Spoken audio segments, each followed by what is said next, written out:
আসসালামু আলাইকুম। দর্শক সবাই ভালো আছেন? আল্লাহর রহমতে আমিও ভালো আছি। সোনাভানো কিচেন থেকে সবাইকে স্বাগতম। আমি ঘরোয়া পদ্ধতি নিয়ে রান্নাঘরে হাজির হয়ে গেছি। জমির মটরের শাক আর চিংড়ি মাছ, আলু আর লাউ, আর ভাত করব গামলাই চাল। লাউ চিংড়ি বানাবো আজকে, আর মটরের শাকের ভাজা হবে। আর হাঁড়িতে পানি দিয়ে জাল ধরে দিয়েছি, ভাত হবে সুন্দরভাবে। উনুনটা জ্বলছে। আপনারা সবাই ভিডিওটা দেখতে থাকুন। ভাতের পানিটা ফুটে গেছে, আমি এখন চালগুলো দিয়ে দেবো। বিসমিল্লাহ।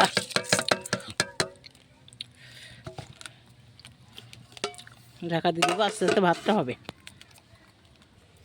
মটরের শাক আমি সুন্দরভাবে কেটে নেব, এভাবে কেটে,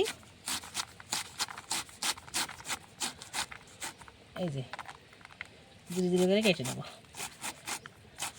এভাবে কেটে কাঁচা ঝাল চিরা, রসুন থেতলানো, পেঁয়াজ কুচি দিয়ে ভেজে ফেলবো। আমার ভাত রান্না সুন্দরভাবে হয়ে গেছে, দেখছেন তো।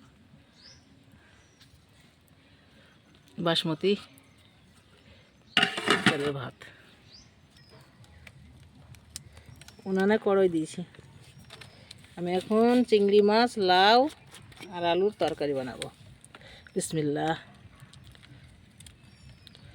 সরিষার তেল দিয়ে দিলাম।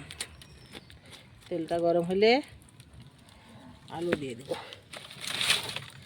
আলুটা সুন্দরভাবে ভেজে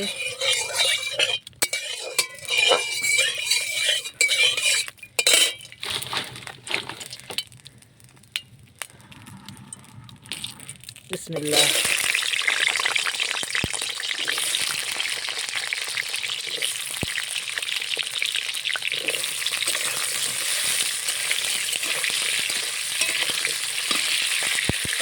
যেটা আস্তে আস্তে ভাজা হোক। আলুগুলো সুন্দরভাবে ভাজা হয়ে গেছে, এখন তুলে নিচ্ছি।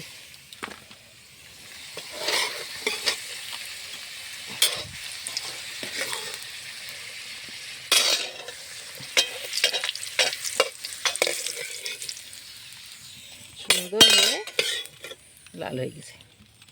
আমি এখন তেলে কাঁচা পেঁয়াজ আর কাঁচা ঝাল দিয়ে দেব।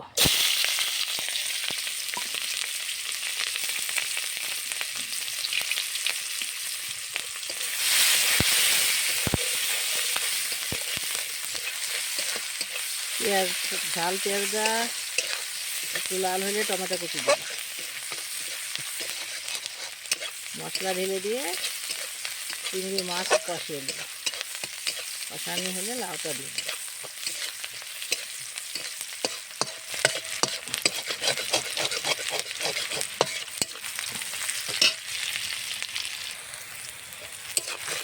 সুন্দরভাবে ঝাল পেঁয়াজগুলো লাল হয়ে গেছে, আমি এবার টমেটোগুলো ঢেলে দেব।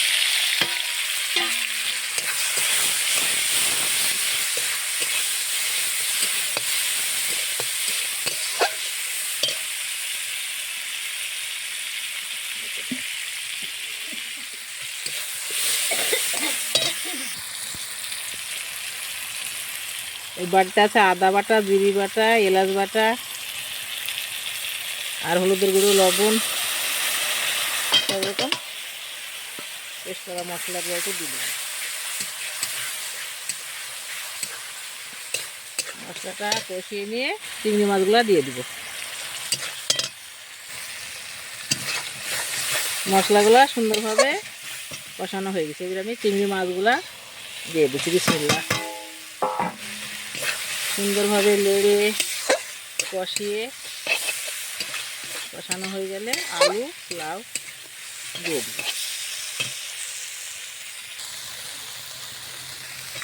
দেখেন অনেক টাইম ধরেই মাছটাকে সুন্দর করে কষিয়ে নিলাম।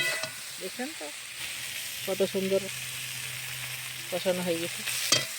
এই যে লাউ আর আলু দিয়ে দিলাম। বিসমিল্লাহ। এখন একসঙ্গে করে সুন্দর করে কষিয়ে নেব। লাউয়ের পানি বেরায়, লাউয়ের পানিতে সিদ্ধ হয়ে যাবে। একটু করে দিয়ে দেব।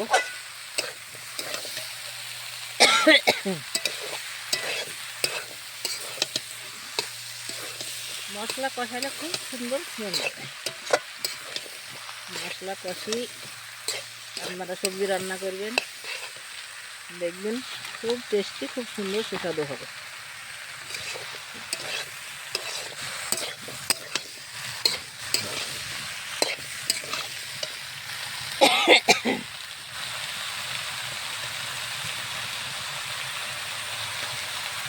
চিংড়ি মাছগুলো দেখুন কত সুন্দর লাল লাল হয়ে গেছে, আর জিলাপির মতো গোল গোল হয়ে গেছে। চিংড়ির সঙ্গে সব কিছুর মিল, লাউ চিংড়ি, পটল চিংড়ি, কাঁঠাল চিংড়ি, কুমড়ো চিংড়ি সবই খাওয়া যায় চিংড়ির সঙ্গে।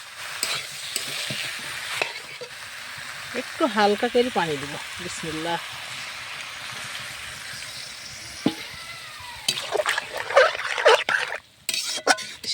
সাজিদ, গোসল করিস? গোসল করিস? গোসল করলাও কা? গোসল করো নি? নানি ডাকছে যে।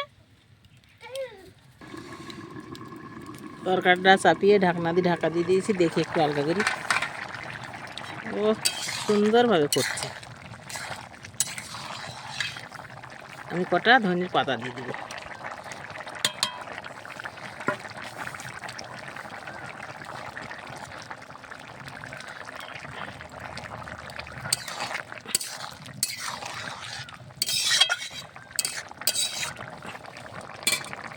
ঢাকা দিয়ে দিলাম। বললাম না অল্প পানি দিলে পানি বেরাবে, অনেকটা পানি বেরোছে। পানিটা জলদি জলদি কমাতে হবে।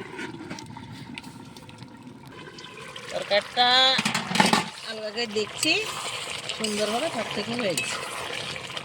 এখনই ঢেলে নেব। দেখছেন তো কত সুন্দর লাগছে। এই যে চিংড়ি মাছগুলা গোটা গোটা হয়ে আছে, এই আলুগুলা আমি একটা জায়গায় ঢেলে নেব। বিসমিল্লাহ।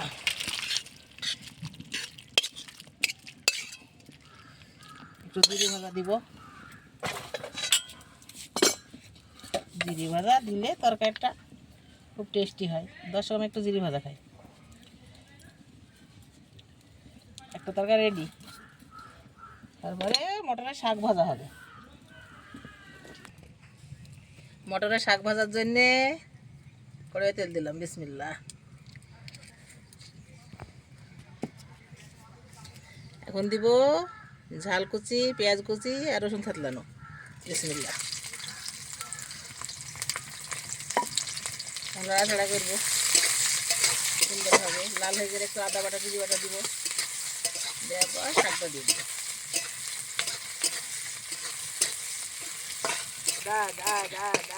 ঝাল পেঁয়াজ রসুন লাল হয়ে গেছে, জিরে আদা বাটা দিয়ে দিলাম।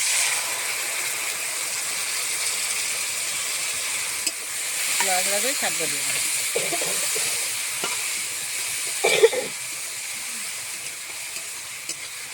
আর একদিন দেখলাম যে কচুর শাকে আবার হলুদ দিল। দাদাকে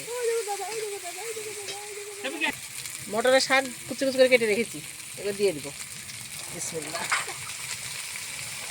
দেওয়ার সময় এক কড়াই রান্না করি, অল্প একটু হবে। দেওয়ার সময় মনে হচ্ছে কত শাক।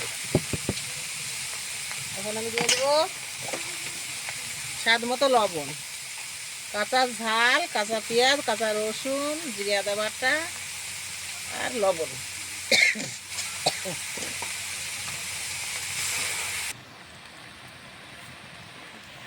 এক কড়াই শাক লাড়াচাড়া করতে করতে অর্ধেকটা হয়ে গেছে, আরও কমবে। মটরের শাক, মসুরের মটর হয়েছিল, সেই মটরগুলো তুলে নিয়ে এসেছি। টাটকা শাক।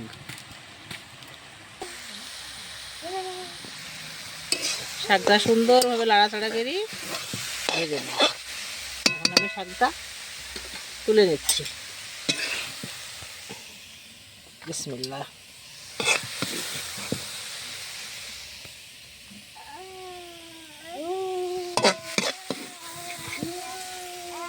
এই মটরের শাক দিয়ে ভাত খাবি? দাদিতে আর কোথাও তো ভালোই আমদানি লাগেছিস। মটরের শাক দিয়ে ভাত খাবি? মটরের শাক দিয়ে ভাত খাবি? মটরের শাক দিয়ে ভাত খাবি? হাঁড়িটা নিয়ে আসো ইয়ের কালো হাঁড়িটা। এই যে পাশে আমার লাউ আলু চিংড়ি মাছের রসা তরকারি আর এই যে মটরের শাক ভাজা, দুটি রান্না আমার রেডি। আপনারা সবাই ভিডিওটা দেখেন, লাইক কমেন্ট শেয়ার করেন, নতুন হলে আমার চ্যানেলটিকে সাবস্ক্রাইব করেন। আপনারা সবাই ভালো থাকেন, সুস্থ থাকেন, সুন্দর থাকেন। আবার দেখা হবে নেক্সট ভিডিওতে। আল্লাহ হাফেজ।